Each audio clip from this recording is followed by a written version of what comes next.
7 दिवसीय कार्यक्रम था। श्रीमद् भागवत कथा संगीतमय कथा थी।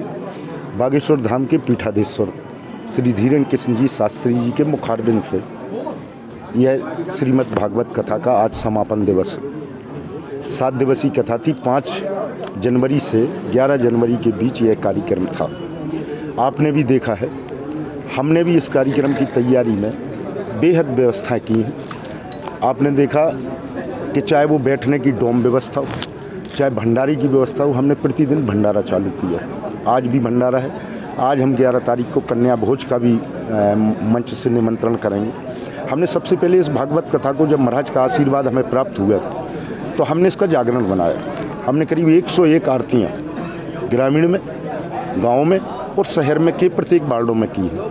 अपना टीकमगढ़ हमेशा से धर्ममय रहा, चाहे राम जन्मोत्सव के कार्यक्रम हो, चाहे कृष्ण जन्मोत्सव के कार्यक्रम हो, चाहे कोई भी छोटे से छोटा, बड़े से बड़ा भागवत कथाएं के कार्यक्रम हो, हमेशा बढ़ चढ़ के टीकमगढ़ के जनमानस इसमें भाग लेते थे।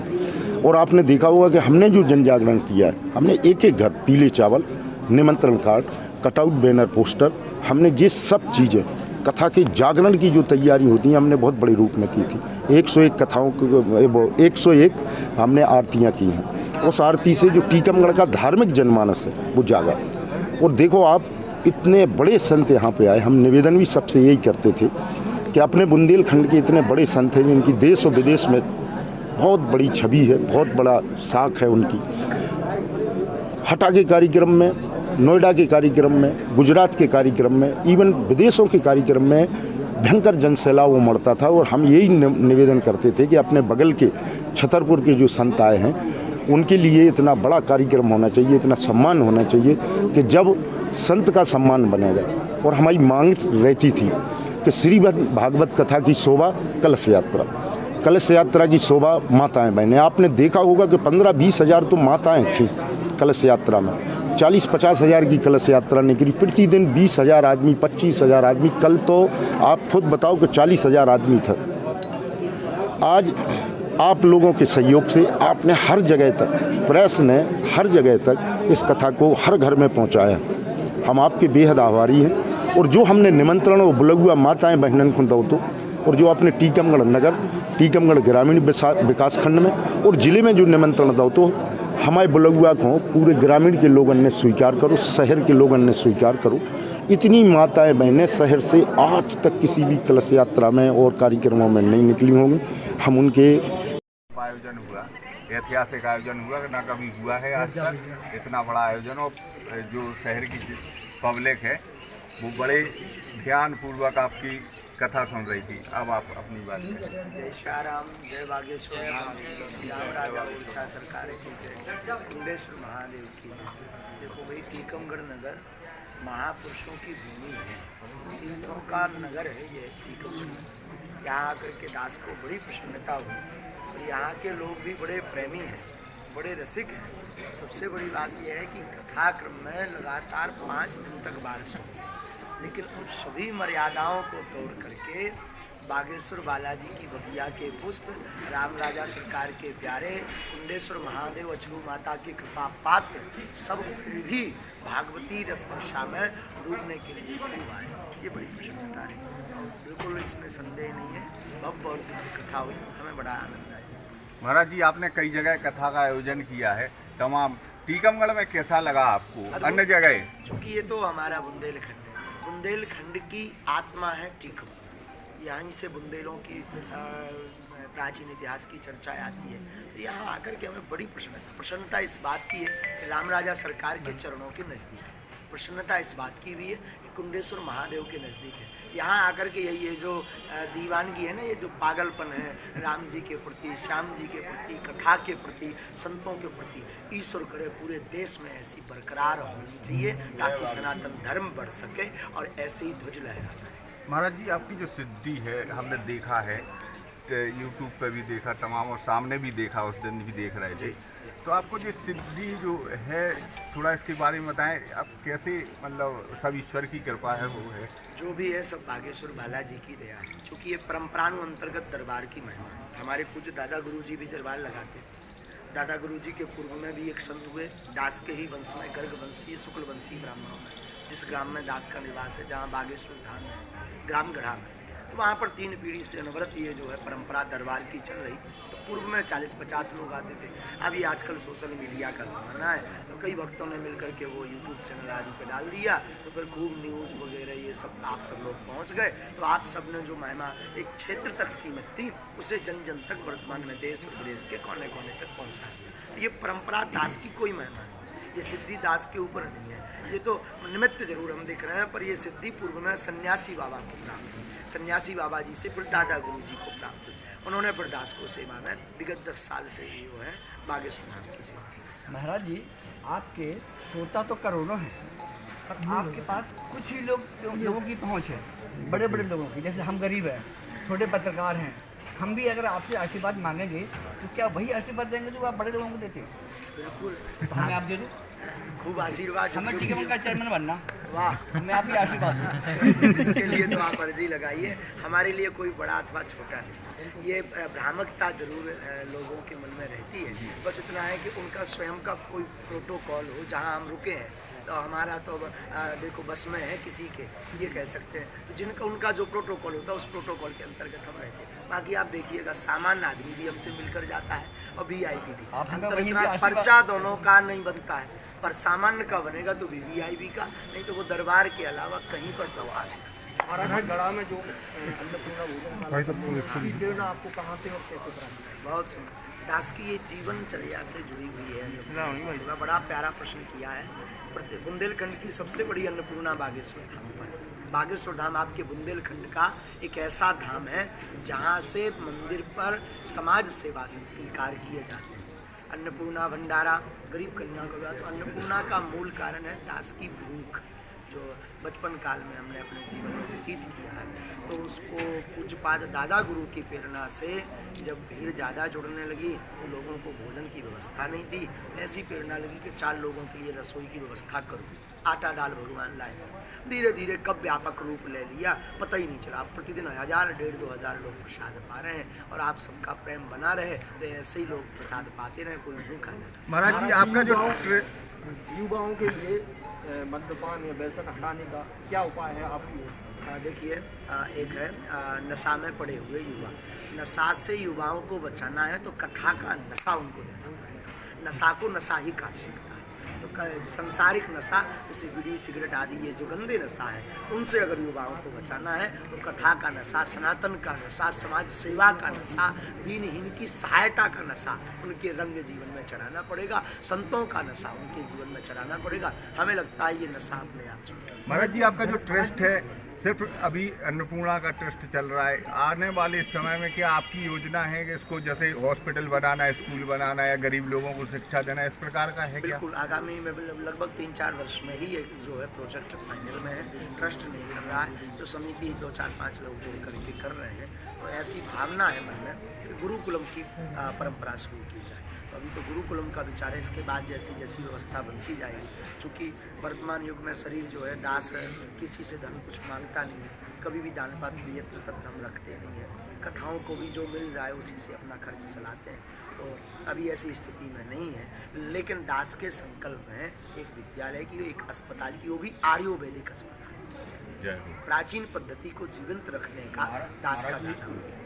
देश में भक्ति के जितने भी कबीर, तुलसी या धार्मिक नाम वगैरह के बाद में बच्चों को पढ़ाया जाता था विद्यालयों में, आज वो स्कूलों से शिक्षा गायब होती जा रही है। पाठ्यक्रम में इसका मूल कारण है कि ये तुच्छ सोच विचार रखने वाले जो ऊपर श्रेणी में बैठे हुए महापुरुष हैं। हमारा निवेदन है, अब आप बताओ, ये तो पाठ्यक्रम से हटाने का बड़ा दोष है ना। गा से गणेश मत पढ़ाओ, गा से गणेश पढ़ाओगे तो सांप्रदायिकता फैलेगी। गा से गधा पढ़ाओ, गा से गधा पढ़ाना प्रारंभ कर दिया, जिससे बच्चे भी गधा ही तो बन रहे। सांप्रदायिकता का मूल उद्देश्य दे दिया। और पूर्व काल में भी जाति थी, पर जातिवाद या जाति थी परंतु जातिवाद नहीं था।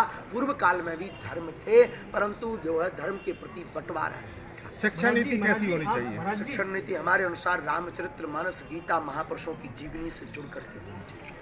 उनको जब पढ़ेंगे बच्चे तभी आगे बढ़ेंगे। महापुरुषों का चरित्र अपने जीवन में बहुत काम रखता है। चाहे मूवी का चरित्र हो, आजकल के बच्चों को मूवी ज़्यादा दिखाई जाती है, मूवी के क्रम ज़्यादा सुनाए जाते हैं, पढ़ाए जाते हैं, जिसका परिणाम बच्चे भी वही काम कर रहे हैं। अगर महापुरुषों की, स्वामी विवेकानंद की जीवनी, मीराबाई की जीवनी, कबीर, रसखान, रहमान की अगर जीवनी पढ़ाई जाए तो हमें लगता है सांप्रदायिकता भी नहीं फैलेगी, एकता भी रहेगी और बच्चों की बुद्धि का विकास भी। महाराज जी, गौशाला आपकी ओर से कहाँ तक बनना चाहिए? गौशाला होनी चाहिए, विरोधी नहीं, परंतु गौशाला नहीं हो पाए एक हिंदू एक गाय। कितनी गौ माता, कितनी गौशाला नहीं है भारत में? क्या आपके टीकमगढ़ के रोड से गौ माता हट पाई? क्या आपके दरवाजे से हट पाई? इसीलिए हमने एक नारा दिया है, एक क्रांति दी है, गौशाला नहीं हो पाए एक हिंदू एक गाय, एक हिंदू परिवार एक गौ। महाराज जी, आप धर्म संस्कृति पर काफ़ी विचार रखते हैं। यूपी के भाजपा विधायक का बयान आया है कि 2024 में संघ आरएसएस का 100 साल पूरे हो रहे हैं। उस समय उन्होंने शुभ पुकारते कि भारत हिंदू राष्ट्र घोषित होने वाला। आपका सुझाव क्या? आपने भी हिंदुओं पर हिंदू राष्ट्र के बारे में बोला है, हिंदू राष्ट्र होना चाहिए, हिंदू राष्ट्र पर क्या? नहीं, हिंदू राष्ट्र होना चाहिए। हिंदू राष्ट्र इसलिए होना चाहिए, हम सब सनातनी ना सबको मिलाने का काम करते हैं। हमारे सनातन में एक बड़ी प्यारी आदत है, कोई भी आ जाए स्वागत है। हमें लगता है हिंदू राष्ट्र होना चाहिए, क्योंकि ये हिंदुस्तान राम की भूमि है, ये हिंदुस्तान कृष्ण की भूमि है, ये हिंदुस्तान स्वामी विवेकानंद की भूमि है, ये हिंदुस्तान देवराहा वाले बाबा जी की भूमि है, ये हिंदुस्तान परशुराम की भूमि है। तो हमें लगता है हिंदू राष्ट्र होना चाहिए और ये कदम बहुत अच्छा है, बड़ा प्यारा है। भगवान करे आपकी बात वहाँ तक पहुँचे। जय जय श्री राम। महाराज जी आज पूरे देश में है आरक्षण, भी नहीं लगता कि हिंदुओं को बांटने का ये प्रयास किया गया है? बिल्कुल, हमने पूर्व में भी आपको संकेत किया, पूर्व में भी जातियाँ थी, परंतु जातिवाद पहले भी जातियाँ थी। भगवान राम के युग में जातियाँ थी, धोबी की कथा की चर्चा आती है राम जी के युग में, क्षत्रिय की चर्चा आती है, ब्राह्मणी की चर्चा आती है रामायण में। रामायण तो अभी लिखी नहीं है, तो पुराना सब ग्रंथ है, वाल्मीकि जी तो आदि कवि हैं। उस वक्त भी जातियाँ थी, परंतु जातिवाद नहीं था। वर्तमान में कुछ छोटी बुद्धि के राजनेता या जो भी कह लें उसमें सब शामिल है, वो अपनी रोटियां सेकने के चक्कर में जाती है। महाराज जी, एक सवाल है, ये अभी गौवाद पे, गौ सुरक्षा पे बात हो रही है। मध्य प्रदेश में अभी बुंदेली भाषा लुप्त होती जा रही है। क्या बोलते हैं, गौ ग्वालियर से आई हुई थी और दतिया होते हुए आई थी, जहाँ गृह मंत्री का स्वयं विधानसभा। कैसे आगे बात जब भी सरकार कहती है कि गौ की रक्षा कर रही है, ये कर रहा है, और आज टीकमगढ़ में जब 300 किलोमीटर कोई गाय निकल रही है ट्रकों में भर के, 6-7 गाय मर भी चुकी थी, बैल भी मर चुकी, कहीं कहीं व्यवस्था पे सवाल उठता है। तो आपका सुझाव क्या है सरकार को, जहाँ गृह मंत्री के खुद विधानसभा क्षेत्र से गाय निकल रही है, 300 किलोमीटर दूर पकड़ी जा रही है, वो भी मुखबिर की सूचना, तो ऐसा सरकार के बगल से निकलना। और लेगा बागेश्वर धाम की, उनको गौ माता की सेवा करना अति अनिवार्य है, चाहे वीवीआईपी हो, चाहे वीवीआईपी हो, चाहे शहर में हो। आप नहीं रख पा रहे हैं, किसी गौशाला में एक गौ माता को दत्तक लो, उसको गोद, दत्तक यानी गोद, दत्तक गोद आप लीजिएगा, नहीं तो आपको शरणागति प्राप्त नहीं होगी। ये और इसका परिणाम ये दिख रहा है, लगभग हर महीने 1000-1500 लोग तो शरणागति लेते ही लेते हैं, और उनमें से कम 700-800 लोग फॉलो कर रहे हैं। आप तो अब टीकमगढ़ में तो पहली बार आया, अब इनको परिणाम देखिए आप। तो महाराज जी, अब भारतीय जनता पार्टी का एक प्रश्न उठा था कि भाजपा ने जो हिंदुत्व की बात की है, चर्चाएं की है, लेकिन मध्य प्रदेश में और दो साइड से हल्ला कमर दर्द कहने लगे यार, इतने बैठ नहीं पा रहे ना ऐसे यार। काम किया और उन्होंने कहा कि हर ग्राम पंचायत में गौशाला खुलेगी। इस पर आप तुम बना नहीं है, तुम भी बैठ जाओ, तुम बैठ जाओ। सरकार की नीति नियत पर तो हमने ज़्यादा मंथन किया, क्योंकि अध्यात्म मंथन से टाइम नहीं मिल पाता है दास को।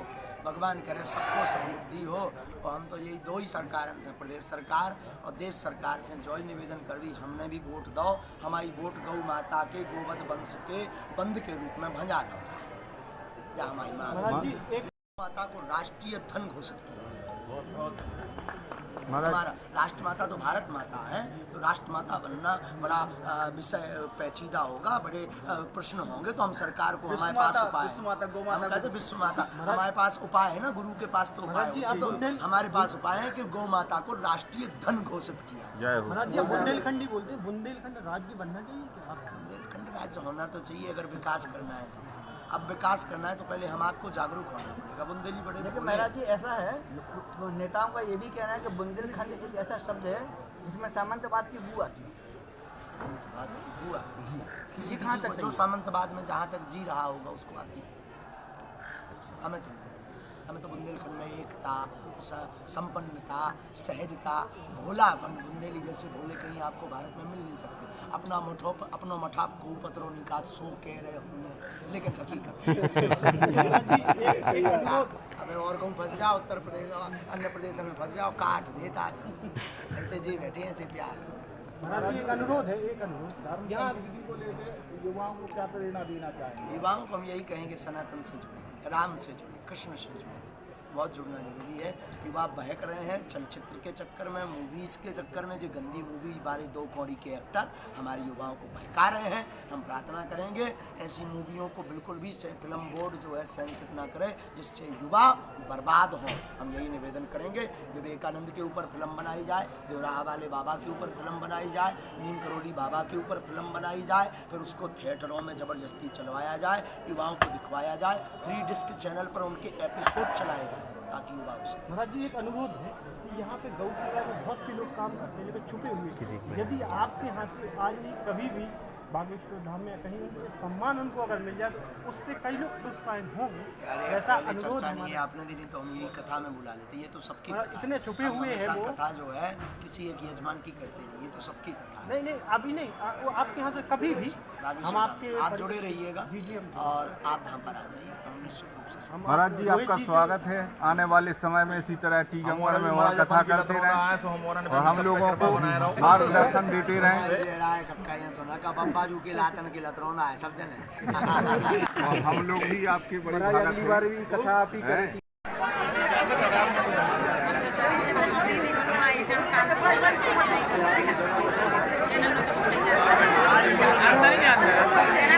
निकल रहा बस निकल